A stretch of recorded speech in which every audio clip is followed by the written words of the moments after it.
Olá! Dando continuidade ao vídeo anterior, hoje vamos falar sobre o significado da palavra oração. E vamos falar também um pouco sobre a oração do Pai Nosso. Ultimamente eu tenho visto uma certa confusão sobre a oração entre aqueles que já têm o hábito de orar, como por exemplo, qual a posição para orar? Quantas vezes ao dia devemos orar? Quais palavras podemos usar ou não numa oração? Devemos orar em silêncio ou em voz alta? Oração é simplesmente fazer pedidos a Deus ou podemos simplesmente falar sobre o que quisermos? E por aí vai. Será que o hebraico pode ajudar a nossa compreensão sobre a oração? Existem algumas palavras que às vezes são traduzidas como oração, mas a principal é a palavra palau, e o seu significado é falar com quem tem autoridade para interceder por si ou por outros, como podemos ver em Números 21, 7. Pelo que o povo veio a Moisés e disse: Pecamos, porquanto temos falado contra o Senhor e contra ti. Ora ao Senhor para que tire de nós essas serpentes. Moisés, pois, orou pelo povo. Então, orar é falar com quem pode resolver o problema. E, naturalmente, ao mesmo tempo, significa que nós não temos capacidade de resolver o problema.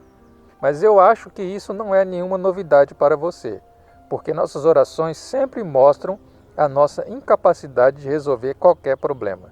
Quando achamos que podemos resolver, então paramos de orar. Mas o mais interessante para mim são as outras palavras hebraicas que são derivadas da mesma raiz da palavra palau. E para podermos ter uma compreensão melhor do sentido hebraico de oração, é necessário entender a relação entre essas palavras. E nós temos então 4 palavras derivadas que significam juiz, juízo, julgamento e decisão judicial. Isso é muito interessante porque ao orarmos ou intercedermos por nós mesmos ou por outra pessoa, estamos nos dirigindo a alguém com autoridade para julgar e decidir sobre o nosso pedido. Ele pode dizer sim, como também pode dizer não. Como vimos no vídeo anterior, lembre-se que Deus nunca dará algo para promover o pecado do egoísmo. E não duvide, somos muito mais egoístas do que pensamos.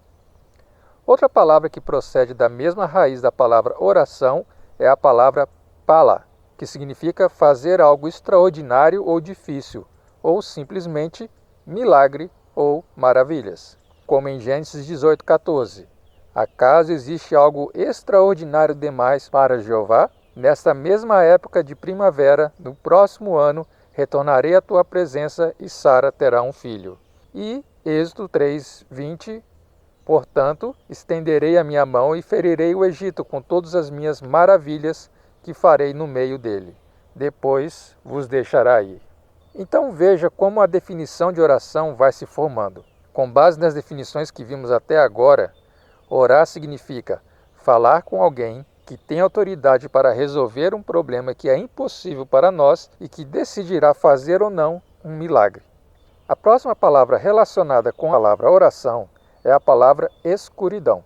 Mas essa escuridão não é a escuridão da noite, mas sim uma escuridão semelhante à expressão "a coisa ficou preta", como vemos, por exemplo, em Isaías 59:9.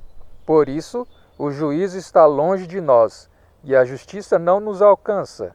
Esperamos pela luz, e eis que só há trevas, pelo resplendor, mas andamos em escuridão. Essa escuridão representa a punição determinada pelo julgamento. Como nós vimos, a palavra oração, julgamento e sentença estão relacionadas. E nós já vimos no vídeo anterior que o que desvia os seus ouvidos de ouvir a lei, até a sua oração é abominável. Então, para esses, a coisa vai ficar preta. O caminho dos ímpios é como a escuridão. Eles nem sabem no que tropeçam. E por outro lado, nós temos outra palavra relacionada que significa separar ou distinguir, que podemos dizer que é a outra sentença possível do julgamento da nossa oração, como vemos em Salmos 4:3. Sabei que o Senhor separou para si aquele que é piedoso. O Senhor me ouve quando eu clamo a Ele. Então perceba que para o ímpio, aquele que busca os seus próprios interesses, os seus caminhos são escuridão. Ele tropeçará enquanto busca satisfazer o seu ego. Mas aquele que é piedoso, o Senhor ouve, não porque ele é mais bonzinho, mas porque ele não ora pedindo para si. Ele ora pedindo para servir. E por fim, a última palavra relacionada com a palavra oração é a palavra feijão. Você consegue imaginar qual é a relação entre feijão e oração? Você já viu um grão de feijão brotando? Não parece que ele está encurvado, implorando por alguma coisa? Então, podemos, com esta imagem na nossa mente, entender melhor a parábola do publicano e do fariseu, que se encontra em Lucas 18. E disse também esta parábola para alguns que confiavam em si mesmos, crendo que eram justos e que desprezavam os outros. 2 homens subiram ao templo para orar, um fariseu e o outro publicano. O fariseu, estando em pé, orava consigo desta maneira: Ó Deus, graças te dou porque não sou como os demais homens, roubadores, injustos e adúlteros, nem ainda como este publicano. Jejuo 2 vezes na semana e dou os dízimos de tudo quanto possuo. O publicano, porém, estando em pé de longe, nem ainda queria levantar os olhos ao céu, mas batia no peito dizendo: Ó Deus, tem misericórdia de mim, pecador. Digo-vos que este desceu justificado para a sua casa, e não aquele. Porque qualquer que a si mesmo se exalta, será humilhado, e qualquer que a si mesmo se humilha, será exaltado. Eu espero que você tenha aprendido alguma coisa nova com relação à oração. Vamos agora falar rapidamente sobre a oração do Pai Nosso. Não vou falar muita coisa, só destacar alguns pontos. Em primeiro lugar, me incomoda muito quando ela é usada como um tipo de amuleto ou como palavras mágicas. Quem já não viu uma cena dessa? Na maioria das vezes acontece em grupos.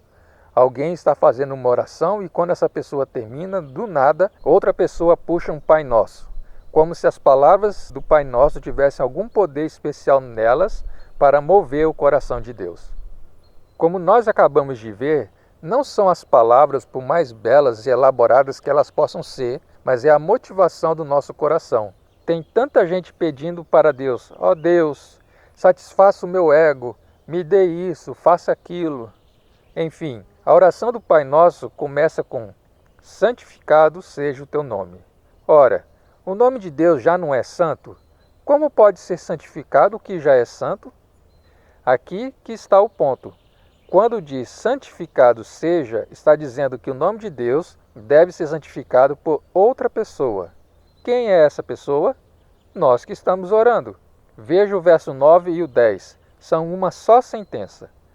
Pai nosso que estás nos céus, santificado seja o teu nome. Venha o teu reino, seja feita a tua vontade, assim na terra como no céu. Deixa eu colocar a sentença de uma forma mais clara. Pai nosso que estás nos céus, da mesma forma que a sua vontade é acatada no céu, que nós a acatemos também aqui na terra, e assim o seu reino será estabelecido e seu nome será santificado por meio de nós. Um rei só tem um reino de fato quando existem súditos, pessoas que o obedeçam. Então, neste primeiro trecho, não estamos pedindo para que o reino de Deus venha do céu para a terra, mas para que sejamos súditos e assim possa existir um reino de Deus na terra. Um reino com súditos que fazem a vontade de Deus, como os anjos fazem no céu. E ao fazermos isso, o seu nome será santificado. Em seguida vem: o pão nosso de cada dia nos dá hoje. Aqui está dizendo: dá-nos o alimento ou o sustento suficiente para o dia de hoje. O ponto-chave aqui é a confiança e a dependência no Rei, conforme foi dito logo no início da oração. Mas Jesus nos adverte logo mais à frente: mas buscai primeiro o reino de Deus e a sua justiça, e todas essas coisas, comida, água, roupa, vos serão acrescentadas. Não vos inquieteis, pois, pelo dia de amanhã, porque o dia de amanhã cuidará de si mesmo. Basta cada dia o seu mal. Agora, essa é a parte da oração do Pai Nosso que me dá mais medo. E se você já fez algum dia esta oração, então você está literalmente entre a cruz e a espada. Por quê? E perdoas as nossas dívidas, assim como nós perdoamos aos nossos devedores. Aqui nós estamos dizendo que eu quero ser perdoado por Deus da mesma forma que eu perdoo os outros. Isso é tão sério que Jesus voltou a enfatizar esse ponto logo depois que terminou a oração. Porque se perdoardes aos homens as suas ofensas, também vosso Pai Celestial vos perdoará a vós. Se, porém, não perdoardes aos homens as suas ofensas, também vosso Pai vos não perdoará as vossas ofensas. Mas atenção, você não perdoa para Deus poder te perdoar. Você perdoa porque você obteve primeiro o perdão de Deus. Ninguém pode perdoar de si mesmo. Veja o vídeo Não É Mais Meu para entender melhor sobre isso. E por fim temos: e não nos deixes cair em tentação, mas livra-nos do mal. Se nos entregarmos a Deus fazendo dele o nosso rei, sendo seus súditos, então temos a certeza de que ele é fiel e não permitirá que sejamos tentados acima do que somos capazes de suportar. E junto com a tentação, ele também proverá a saída, para que possamos suportá-la. Deus permite que os que confiam nas suas próprias forças sejam tentados severamente, para que se deem conta de sua incapacidade. Na verdade, pedir para que Deus não nos deixe cair em tentação equivale a renunciar a nossos próprios caminhos e submetermos aos caminhos que Deus escolher. Que a sua vontade seja feita na terra como no céu, pois teu é o reino, o poder e a glória para sempre. Amém.